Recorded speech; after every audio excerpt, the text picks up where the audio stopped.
It's no secret that the New York Mets are going to be a pretty bad baseball team this year. They don't have very good rotation. Kodai Senga is one of their best pitchers, and he's going to be out for who knows how long. And Pete Alonso is an impending free agent. He's been rumored around the trade block. Of course, it would make sense for the Mets to keep him, but the Blue Jays have been brought up as a team to maybe land a trade for the power hitting first baseman. So I'll break that down and much more on this episode of Jays Digest.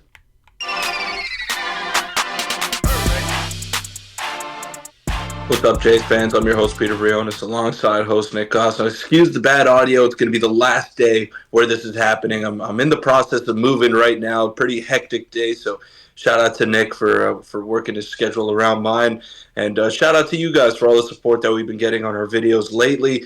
But Pete Alonso has been a topic of conversation around Major League Baseball. He's one of the perennial premier power hitters around the game. He's a guy that you know is going to put up at least 40 home runs in his sleep. He's someone that does this, and he's done it for a while now, but he is an impending free agent, and he's going to get a big-time contract in free agency.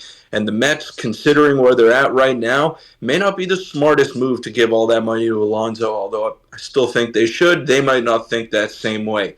Pete Alonso has been brought up multiple times in trade talks here, and the Blue Jays have been a prime suspect when it comes to acquiring the power-hitting first baseman. We're going to debate whether or not this makes sense today, Nick. And at first glance, it does make sense because you can't say no to 50 home run power.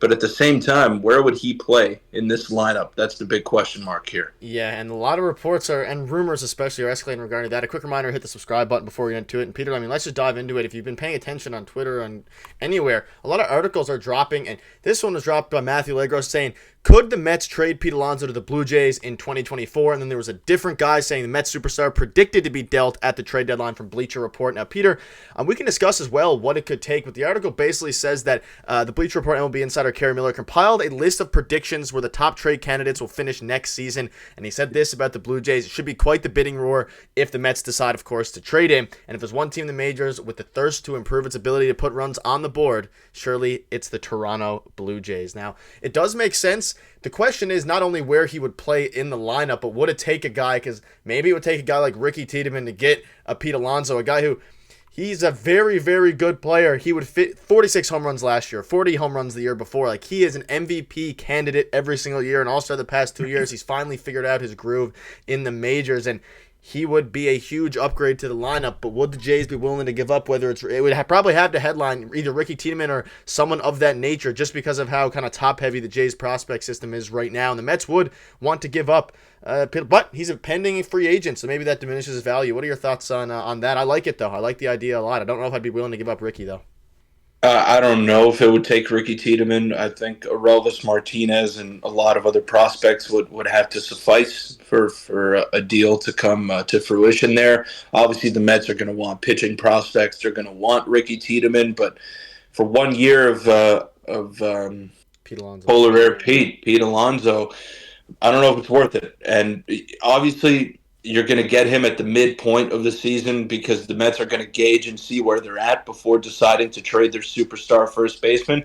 So you're not even getting him for a full year. You're probably going to get 18 to 20 home runs out of him if you do trade for a midseason, which is good. You'll take that down the stretch, but is it worth your number one prospect, that little extra jolt of power? And where does this leave the Blue Jays lineup? I mean, yeah, you acquire him, but he's a first baseman, and that's all he can do. Yeah, he can DH, but then where does that leave Justin Turner, who has been one of your big-time acquisitions this offseason? Is he your everyday third baseman in that case? Because Pete Alonso's not going to play third base. I'll tell you that much. He's younger than Justin Turner, but he's never played there, and I don't think he would do too great at third base either. So where does that leave Justin Turner, a guy that was penciled into your lineup, supposed to be your everyday DH from game 1 to 162? Creates a bit of a logjam there at the first base position, and it's a good problem to have in the sense where you have a lot of good hitters and you got to find playing time for them, but you're a much better lineup with Justin Turner in it every day and him as opposed to him being on the bench. That's just the way I feel. So yeah, it makes sense that the Blue Jays do need power, but they need power in other areas, not necessarily the first base slash DH position. Yeah, and the benefit of this would be, like you mentioned, it would probably be at the trade deadline or somewhere between the season at when the season starts and the trade deadline. So maybe they'd be able to gauge who is performing well, who's performing not well, and maybe Justin Turner has a down year. But whatever it is, I mean, the issue with that, like you said, Vladdy's mainly a DH and first base now. Justin Turner, he could play some third, mainly first base and DH. They have some other guys who, not that Daniel Vogelbach would necessarily, even if he makes the team, but they have a lot of guys who can play first base and DH. But again, it's Pete Alonso who hits so many home runs. He would be in theory, he's the perfect fit from a hitter's perspective for the Toronto Blue Jays. The only thing is where he would fit on the team. And I guess that's the question is, Peter, would you be willing to give up those assets for a guy like Pete Alonso? Or would you rather save those for someone? The thing is, what other player would be available similar to Pete Alonso, whether it's between now, whether it's before the season starts, or at the trade deadline that hits for this power that it would be an outfielder like we would want, or maybe a second baseman to a degree, but probably an outfielder who hits absolute power and they can actually fit in the lineup every day. I don't know if that's out there. So if Ross Atkins ends up feeling the pressure to get a guy like this, you can see his stats here now, who hits 40 home runs, and he's the only option available, then maybe they pull the trigger on that like they've been hesitant to do the past few seasons. But time is ticking regarding potential contract extensions and all these things. Their window is, and not that it's closing, but they have a couple more years while everyone's in their prime, and they have the best rotation in baseball. So, Well, the answer is no one. There's no one that's going to be available with that amount of power. He's the second best power hitter in the game behind Aaron Judge. When we're looking at just pure sheer power, Pete Alonso is unmatched when it comes to NL hitters. So yeah, there's no one that's going to be available that can offer that amount of power and thump to your lineup. But at the same time, it just doesn't make sense positionally. And yes, he's a better hitter than Justin Turner, considering what the Blue Jays need. He's a much better power hitter than Vladdy as well.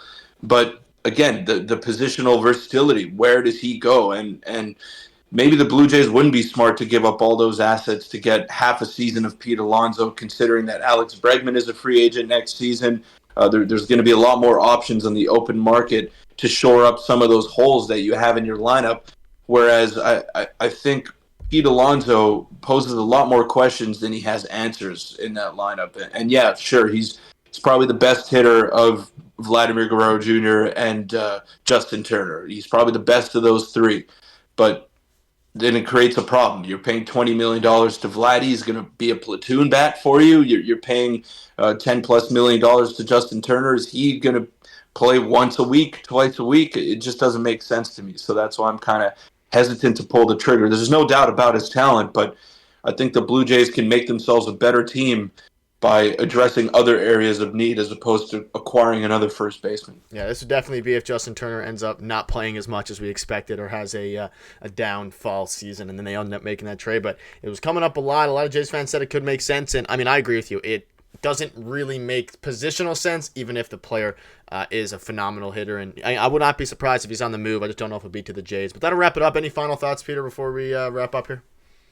Yeah, well, I guess it all depends how the guys that are supposed to be your guys are doing. And again, we've been saying this all off season long. The best acquisition you can make is getting 2021 Vladimir Guerrero Jr. back. That would be the best acquisition for this Blue Jays team because he was the best hitter in baseball that year, and it looked like he was on an upward trajectory and just hasn't been to that level since. But his talent is really it's great. I mean, his talent is unbelievable.